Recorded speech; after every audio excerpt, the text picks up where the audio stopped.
So I'm sure there were those times when you started asking yourself the question, why me? Why now? During those times, at least in my experience, that is what molded me into the person that I am today. We're going to talk about how you need to trust the process and how that process and the things that you went through are going to make you a better leader today. Welcome everybody. Welcome everybody. Welcome everybody. Welcome everybody. Welcome everybody. I am your host, John Espinosa. Welcome everybody to the Leading Leaders podcast. Hey everyone, John here. Welcome to the Leading Leaders podcast. Thank you for joining me today. Welcome to all those new listeners. Welcome to the Go Be Great community.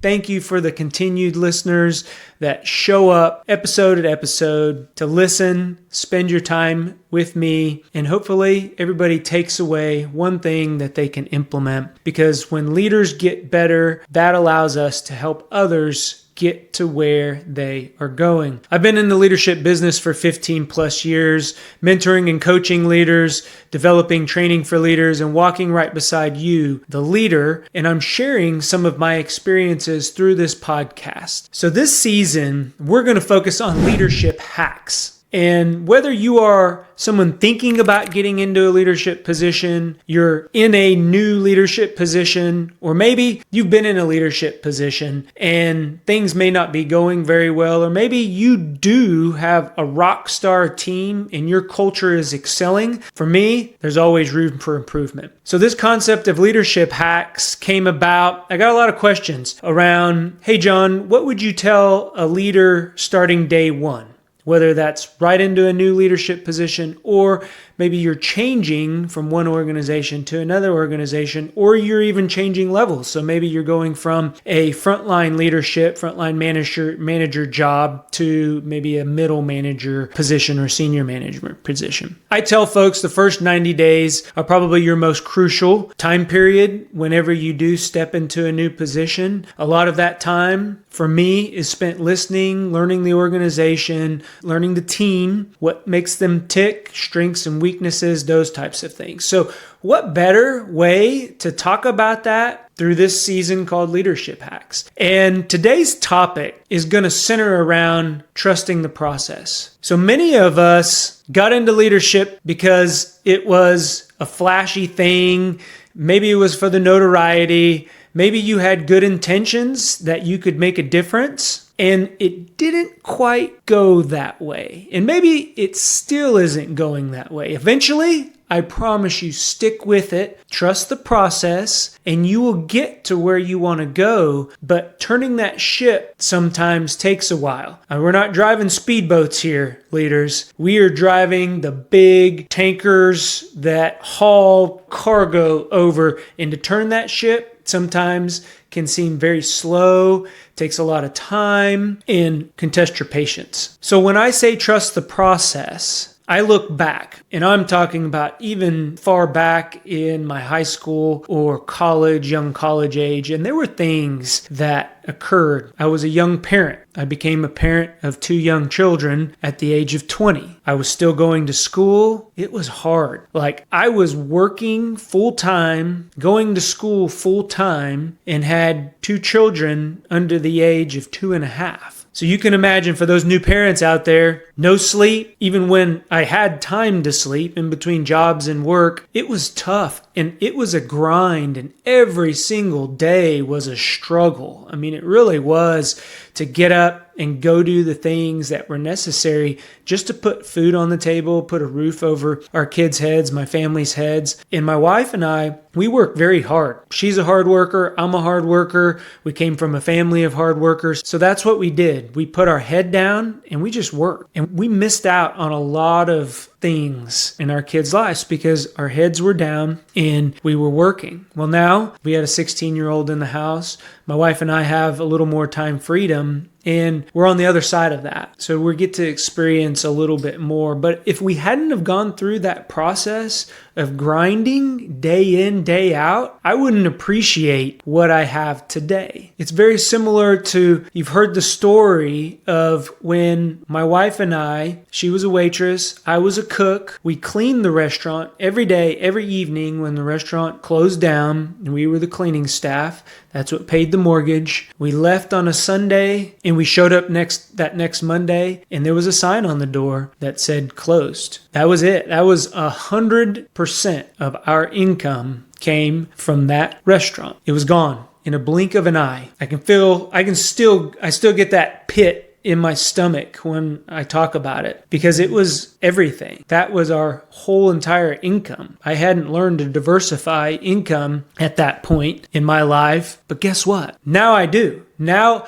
I make sure that I got a great job. My wife has a great job, but we also diversify our income. Why? Not because I listened to somebody online, not because my dad told me, my parents always told me to make sure that you have multiple streams of income. I experienced the loss of having a single source of income and everything, your whole entire world being turned upside down. And that was tough for me. But if I hadn't gone through that, I wouldn't be the person that I am today. So when I say you got to trust the process sometimes it sucks. It's not good. It's hard. It's tough. You don't want to get out of bed. You don't want to show up for yourself or others. And it is one of those things in life that we just have to go through. And at the time, it doesn't make sense. As I was journaling this morning, I put down some thoughts around what trusting the process looked like for me. It was that point to where you were so defeated in whatever obstacle, whatever challenge, whatever situation that you were going through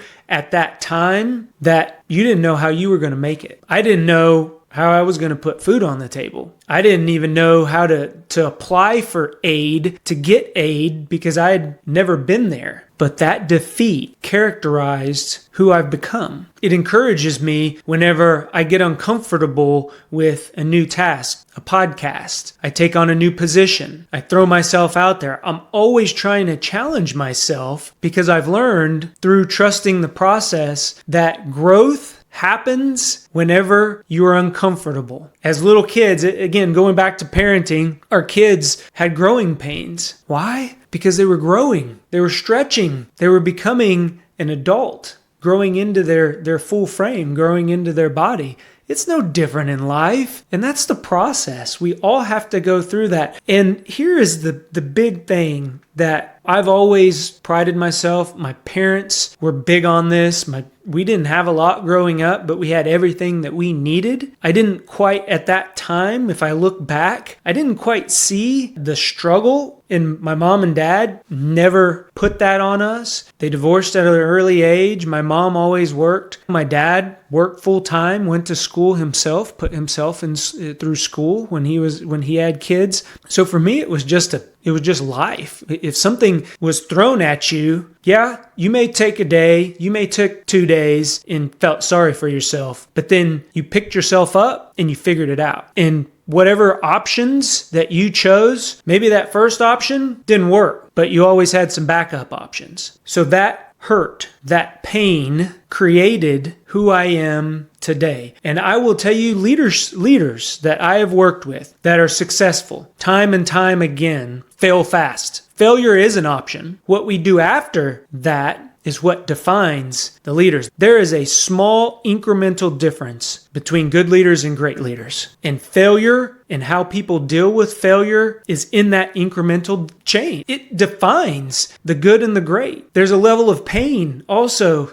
pain threshold. You raise that a little bit for those great leaders. I've seen it. I've seen great leaders suffer. I've seen a weight of an organization, a weight of a company, a weight of a team on their shoulders, and things aren't going so well, and they persevere and they lead their way out of that. But that's what I mean when I say trust the process. And for those folks out there that may be looking at their experience or their past and say, you know what, John, I don't have a big momentous challenge like what you're describing. I came from a pretty good household. I had everything that I needed to be successful. That's your process. I'm just sharing with you my process that I went through. But the next point that I want to make is there's always something to learn from that process. And that's what I try to teach my kids. That's what I try to teach the mentees and coachees and the people that I interact with is you don't see it when you're in the thick of it. You don't. When you look back like I did and I could say, yeah,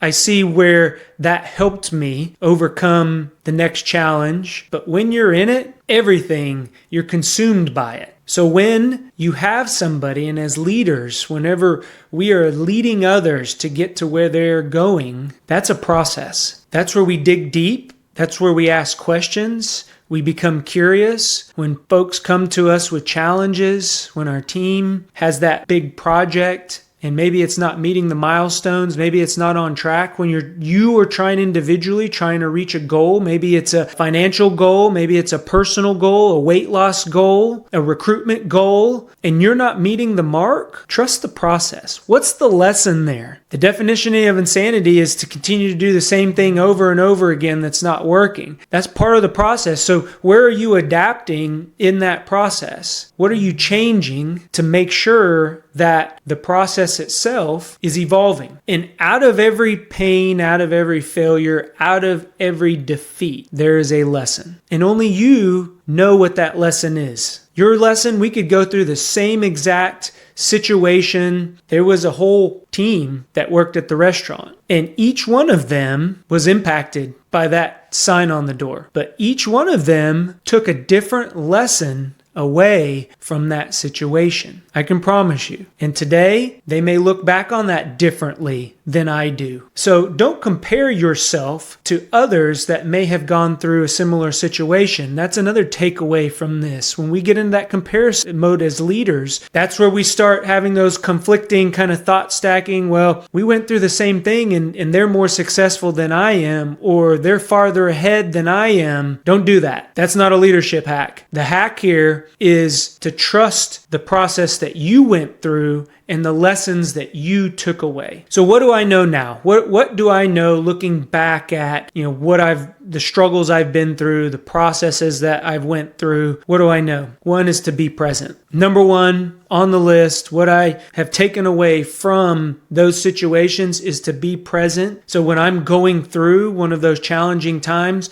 I'm present. How are we addressing the situation today, and how are we going to move forward? The next one, what's the lesson and challenge? I ask myself, what lesson am I getting out of this? Or what lesson will I get out of this on the other side? Because there will be another side. I equate it to that hill, right? There will be another hill to climb. I can promise you there will be another hill to climb. So how can I take the situation I'm in now that I'm present in and take that challenge to conquer that next hill? And last but not least, trusting the process is nothing more than those words, trusting the process. Don't create a mountain out of a molehill. The process is just that. Whether it was internal that brought the challenge on or brought about the problem, or it was external that brought that on, it's still the process that you're going through. And not one person is greater than that process. So if it's your team, if it's you as the leader that are going through whatever you're going through out there, remember to stay present and remember that there is something to be learned from that particular challenge. Take that. It's going to make you a better person. It's going to make you a better leader. And when we as the leaders get better, that helps us meet our mission of getting others to where they're going. And we can share that experience.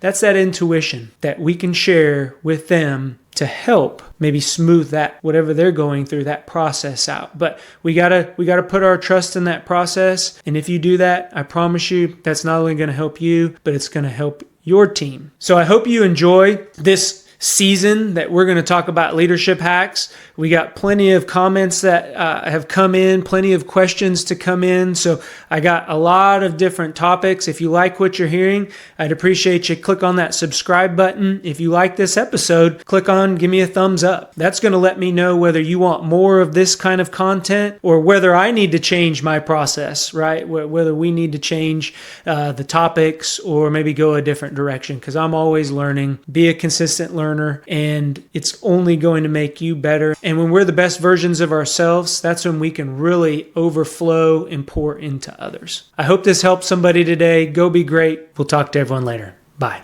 If you like what you're hearing, do us a favor, click on that subscribe button, give us a thumbs up, or leave a comment. That lets us know that what we are putting out benefits you. If you want additional information or resources or learn how to work with me, head on over to thejohnespinosa.com, because when we become better versions of ourselves, it helps us get others to where they're going. Go be great. Talk to everyone later.